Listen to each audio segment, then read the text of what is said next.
means a lot to me. So I understand that we got a race, we got an assignment in a couple of weeks' time at Daytona with this lovely BMW M6, one of my favourite Group 3 cars.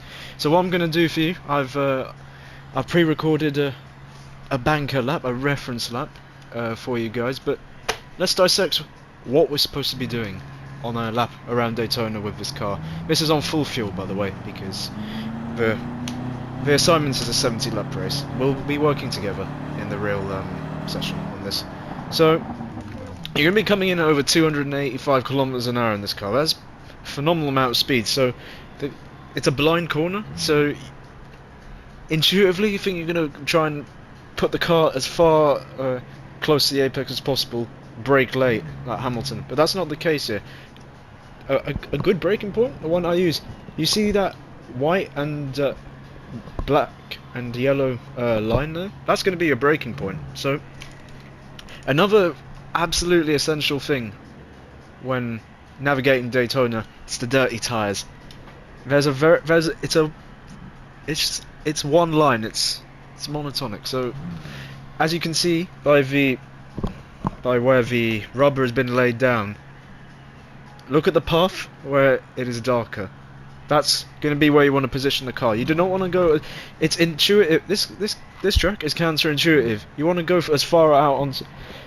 Intuitively, you want to go out as far wide as possible to get the best. Get the car in the best position for the apex. But no, you want to go in a little bit tighter in, and preferably, I would really appreciate if we could get, when you're driving, you get the car on that patch of rubber, the darker lines. That's going to be a reference. So from 6th gear, that's going to be what you're doing. Now we're going to, in this session, master the art of the downshifting. So don't worry if we don't get it. But another thing that Daytona has, it has very, very obvious not only braking points but throttle points. So you're going to be in 1st gear, or 2nd gear even, depending on your driving style. Then you're going to upshift to 3rd by those white tyres. You see those white, that collection of white tyres is going to be the point where you power out. You're going to stamp the throttle, stab it, and go up to 3rd. Then it's just flat out here. Right, the next braking point is the set. I mean, yeah, this is and again another blind corner. It's not easy, but what I do is, if we can put it there, so you want to hit the braking point where that shadow is between the two orange cones there. That's going to be, you're going to be in 4th gear. And here, again, what we're going to master in the session is the art of the downshift. Okay, the art of the downshift. That's how we save tyres and we improve our lap time around here. But you're going to slowly downshift it, and then, again, intuitively want to get it out wider and take maybe a cute V line. That doesn't work like that, because there's not enough grip on that part of the asphalt. You want to hug the yellow of the apron and then exit out of the corner in 2nd gear. Use all the track on the right hand side. This is a flat out corner again, pretty easily. Now I want to bring your attention to that lamppost over there with the unfortunately we can't see it from the car's perspective, but that's the beam of light. That's going to be your braking point. So you're going to be in 5th gear, 230-ish, something like that.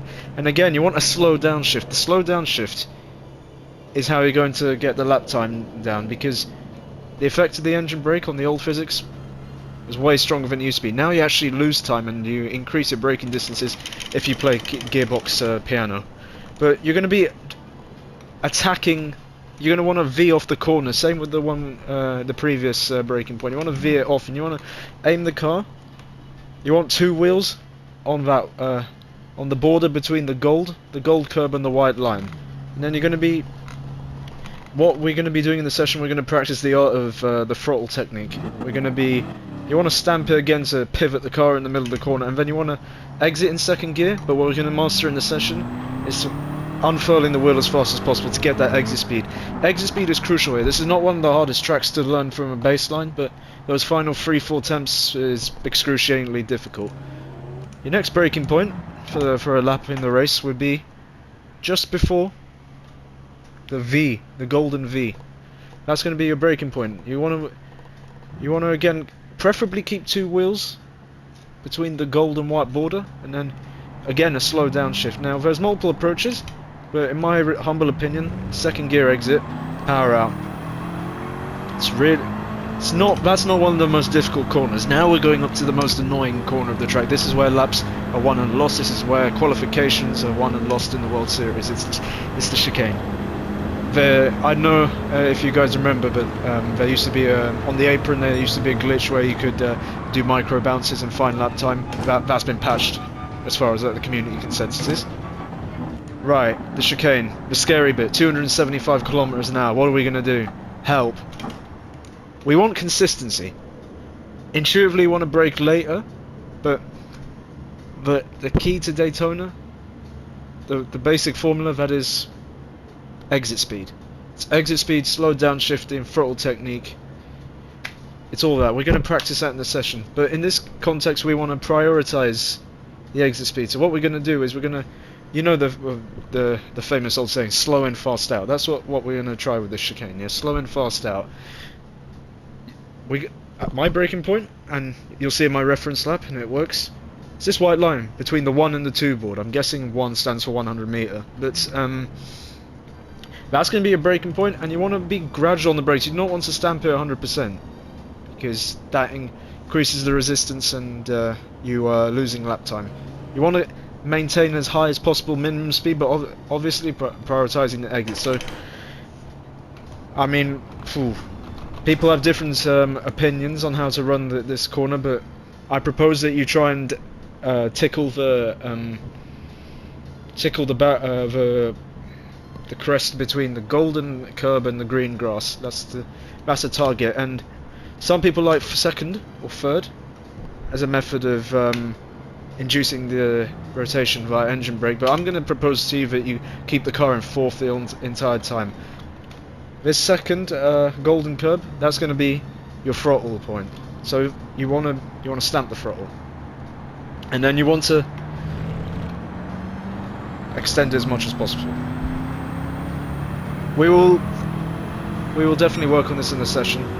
This is one of our shorter lap guides because Daytona's not got many distinct braking points, or even corners for that matter. But we'll master the art together. I promise you that. So that's a baseline. That's a quick dissection of a lap around here, Daytona, with this M6, and I'd like to thank you very much again for being returning customers. It means the world to me, and we will together we'll find the pace here. And thank you for picking the BMW, because that's one of my very favourite cars in this class. So you're in safe hands with me, and thank you again, and I can't wait to see you tomorrow for the lesson. Take care.